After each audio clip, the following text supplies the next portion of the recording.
Yeah. Okay. Yeah, welcome to ISIFE EDUBLOG.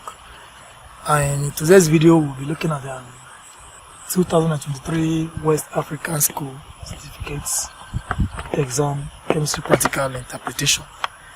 In this video, we are going to be looking exactly what the exam body, that is WAEC. In this video, we are going to try to preempt the question and make sure that our viewers have a little of what is expected of them. So in this video, we're going to dissolve every aspect, how the examiner will put up a question there. So I'll start with question number 1, which is basically on titration. And then you are given A is 8.5 centimeter cube of HCl, which is in per dm3 of a solution of water. B is 5.0 gram of Na2CO3 dot 10 H2O. That is dehydrated salt, but it's going to be used in this case as a base. And then C is glucose, and then D is zinc oxide. Okay, we'll take it. Take this sample question as number 1. That is under titration. And then we're going to formulate a question, and then see how step by step approach to solve the problem. Trying to preempt these examiners.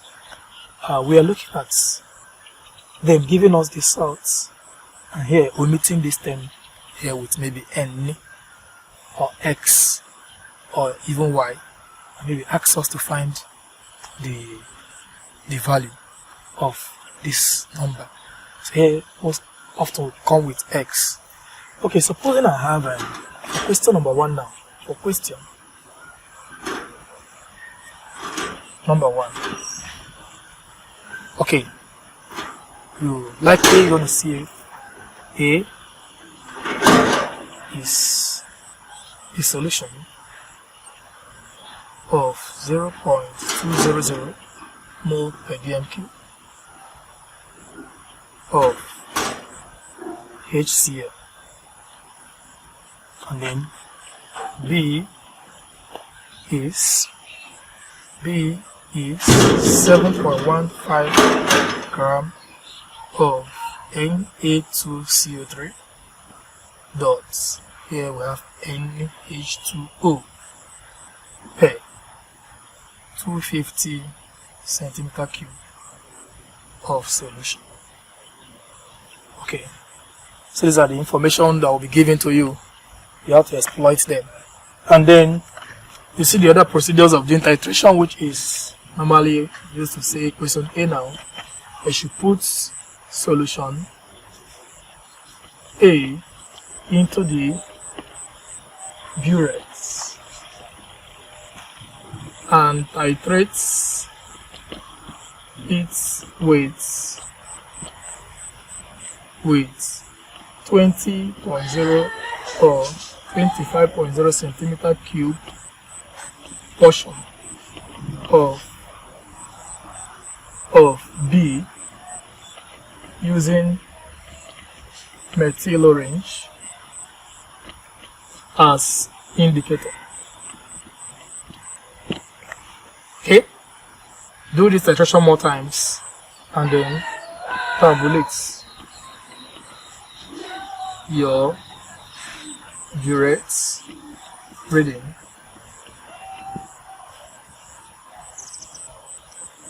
and calculate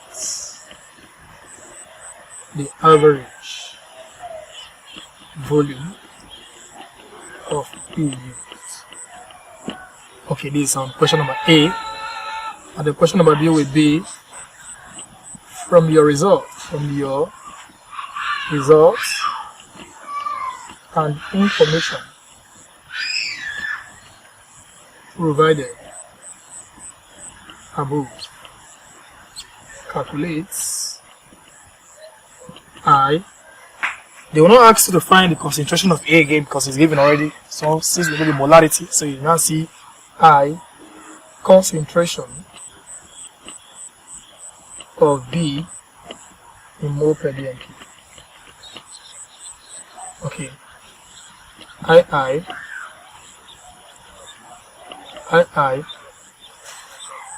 value of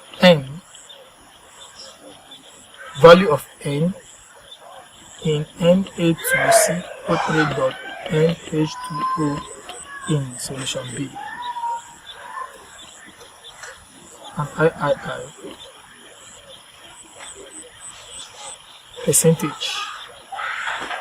percentage water of crystallization. Okay, so that is how the question is. So we're going to take it one after the other.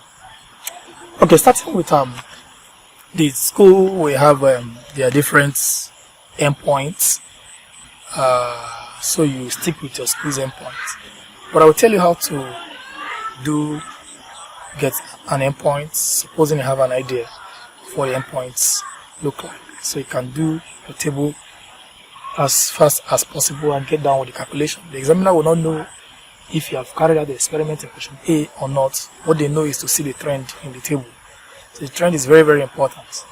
Supposing in a school whereby the teacher's endpoints is given as 24 points, supposing 24.70, it means that every candidate in that school should be getting this, or if not, they can get something close to this. Maybe anything that is this is acceptable. 24.90 is still acceptable. That is if yours is increasing more than the teacher's calculated endpoint. Those that their own is getting lesser than this should not get anything beyond 24.60, 24.50. So this is the range. So everybody will stick to this range. What I normally do that, since this is my own endpoint, I'm going to develop my own reading with this quickly. What I will just draw is my titration table. Titration is going to look like this. As fast as possible, you do this thing within 3 minutes. Just 3 minutes. Don't let it go beyond 3 minutes. Okay, this is how the table will look like. Okay, here's your first, second, and then third. Okay, here you have your final, your initial, and then volume of A used. Just 3 minutes. Don't let it get more than that. So what I will do now is I'll use my calculator and just to this value I add 0.50 to it. Just that. What I'll just do here, add 0.50 here. If I add 0.50 to 24.70, what do I have? You can pause the video and do it. I have 25.3, so that's going to be 25. Make sure it's into decimal places. So that's what I will do there. And then what I will do now is that this is my endpoint, which is original. I can write it here, 24.70. I can do plus or minus 0.1 to know what is going to be, which will be consistent or concordant. 25.2. 25.2 it is. Okay. 0.20. Okay, now I have the original point now here. What I will do to get the one here, because this is the 2 I'm going to be using as average. My average. So what I will do is to plus or minus. I prefer minus, plus or minus 0.10 to that. So it's either I minus this or that, add that. So if I should minus this, that means I should have 24.60 here. Okay. Then since it's initial, I would prefer to start my initial reading before the titration starts at 0.00. So here we have 25.20. We use this 25.20 here if I like. Okay. And then if I add up, I'll be having 49 points. 49.90. The capacity of this is 50, so I think that is enough. Don't make sure that you don't go beyond 50 of this. So I think we're on point. So at this point, we have to fill in the burette to its capacity, maybe 1.00, so I can have 25.6. Okay, so this is the table.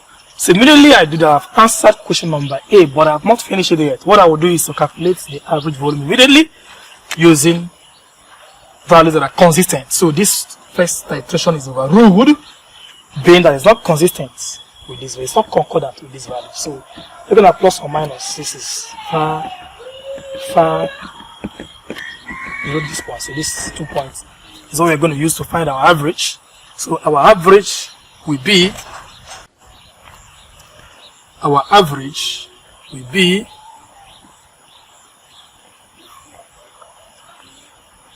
average now is average, and that's still another question. Average volume of A used is equals to 24.70 plus 24.60 all divided by 2. So if you play with this to calculator, that will give you 24.65 centimeter cube. Actually, this is going to be the volume of your acid, VA. So I'm going to call it VA. Subsequently, I'm going to see what we're going to do with it later. So that's answered this portion of the question. So we go to B immediately. I'm going to be solving B since I'm through with this part A here. So I'll use this portion of this board to find out BI. That is concentration of B in mole per dm. But before we do that, we'll write the equation for the reaction. Okay? Somewhere here we have that HCl goes into a chemical reaction with this dot this, and then chemically this react to form 2 of this NaCl. So it does appear that the chlorine here will have to be balanced, plus CO2 plus NH2. Okay, that is what we've got. So the mole ratio is what we are looking at. So from the equation, mole ratio of acid is 2, base is 1. So we're using CaVa upon CbVb plus 2 all over 1. Okay, that's what we've got. So what we do now is we substitute, plug in our values here. So we have our Ca as given, look at it here, 0.200 multiplied by our Va, look at it here, 24 from the table, 0.65 all over Cb times. If you look at the question, you find out that you are given 20 or 25, so you check your scope pipette capacity. So that's what you're going to record here. So mine is 25.00 into decimal places. So this is what you have. So equals to 2 over 1. So what you do at this point is to cross multiply. And then if you cross multiply, you have this times this times this. That's giving you 50 Ca. Or rather, 50 Cb is equals to this times this times this. What do you have? Okay. 4.93. 4.93, that is what I have here. This 4.93. So at this point now, we're going to divide both sides by coefficient of Cb, which is 50, and here 50. So here we have now Cb is 0.0986. Okay, make sure it's in 3 significant figure, and make sure you write your unit there, which is in mole per dm cube. So that's answer this BI part of it. So pause the video and go through this. You have your comment section, you can drop your question there. So let's go to BII. Okay, we are asked to find the value of n. The value of n. So to find the value of n, we need to find mass conc of anhydrous Na2CO3 quickly. Okay, and to find the mass conc of anhydrous Na2CO3, what we need to do is that we don't know it, so we can put question mark here. So we have molar conc of Na2CO3 is what we just clean now, which is 0.098. Okay, so that's it, molar concentration of this. Then what we now do now, okay, what do we now know? The molar mass is just find the molar mass already. You'll be giving the relative atomic mass of this individual element here. So of course you know that it's 3 times 2 plus 12 plus 16 times 3. So here you have 46 plus 12 plus 48. All together have 106. So this is what we have now. Molar mass of this. So therefore we now see that molar conc is equals to mass conc over molar mass. So we have to find the mass concentration. Okay, so what do we do? Molar conc is 0.0986 is equals to mass conc over molar mass is 106. So you do this. So find the mass conc now. Mass conc is 0.0986 times 106, which is 10.4516. Okay, you can correct the nearest to trace significant figure. We have 10.5 is okay, which is gram per DNQ. Okay, have this 10.5 written somewhere because we're going to make use of it. Just use of it. So this is what the mass conc is likely going to look like. Okay, keep it one side because we're going to find mass conc of hydrated as well. Mass conc of hydrated as well. Then you can now go ahead to find this. So you can pause the video and then get this. And before we do the next one, which is okay, we can clean this. I think this. Alright. Okay, now viewers, what to do? Just like we have gotten this, we have to find the mass of hydrated. This one is dry. So mass conc of hydrated Na2CO3 now is what we want to find out. Okay, mass conc of hydrated Na2CO3. So what we do now is go back to the question. I think I've claimed it. We have B is 7.15 gram. Okay, which was in 250. Okay, you can now say that 250 centimeter cube contains 7.15. So if that is that 1000, now we have x. So if you go this way, we have x is 1000 times 7.15 upon 250. Okay, what is x now? You can pause the video and press the calculator. 28.6. Okay, that is also gram per DNQ. Okay, we've got this mass, So let's write this one here. So 28.6. So we have two masses, mass for one that has water, mass for one that has no water. So this will help us now to find the value of n. We do the value of n quickly. So this is how you solve it. You do it one after the other. Now, to get down to the value of that n and see if it will give us exactly what was provided in their instruction. So what I will do is to state the formula. What is the formula?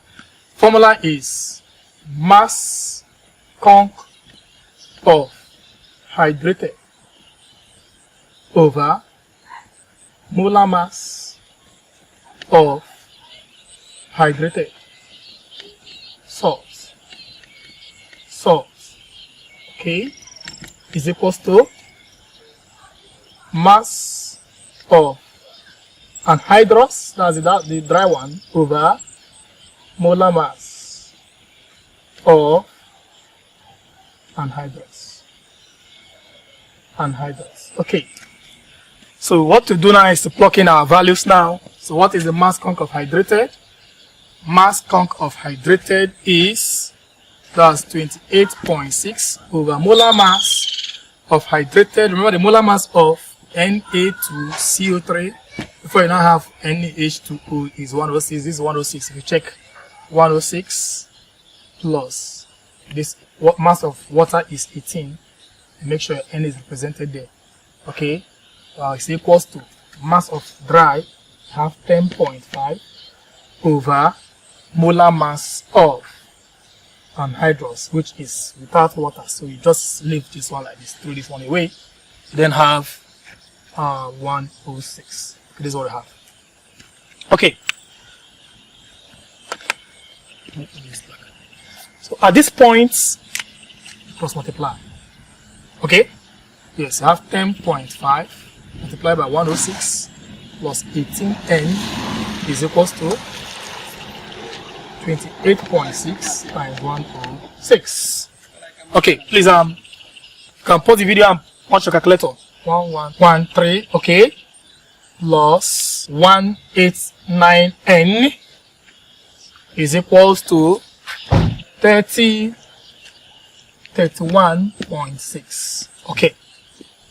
Now what do you do? Now say therefore 189n equals to 3031.6. This going over here become minus 1113. Okay. So you have now 189n is 1918.6. That's what we have. So at this point, you can divide both sides by coefficient of n. So 198 here 189. So you have 189 here, go here 189. So what is n now? You have 10.15. So correct this n to the nearest whole number. So the answer is what? 10. That is the 10 that it was initially given. That's what they have here. So they're going to omit it. They ask you to find it. So that's exactly how to get on it. So pause the video and check. If you ever have any question, you can hit on our button and you'll be attended to. Okay, this is how to solve this. Then as soon as we get this, you can now find the percentage. That's the last question on this number. Percentage water of crystallization. So there's another way we can solve this without wasting time to get answer. Okay, just what you just need to do is to find the molar mass, but I'm not going to do it in this video. Maybe when next can be because of don't get confused. So this is how to solve it. So once you've been able to get the mass conc of this, mass of hydrous, mass of hydrated, state the formula, I plug in your values, and then you get your answer. So the last one, the III, percentage water of crystallization. How do you find percentage water of crystallization? The formula is mass of anhydrous, hydrated first, mass of hydrated minus mass of anhydrous, everything over mass of hydrated times 100 over 1. Let's pause the video and see the formula. You already know your mass of hydrated there, which is 28.6. Look at it there. Okay, minus it from 10.5 over 28.6 times 100 over 1. Once you calculate and get the answer, I think that's done. Answer is 63.28. Correct to trace significant figure, we have 63.3%. That is the answer. That's the percentage water of crystallization. Okay, that is for the number one. So number two, very, very important on salt analysis. Salt analysis.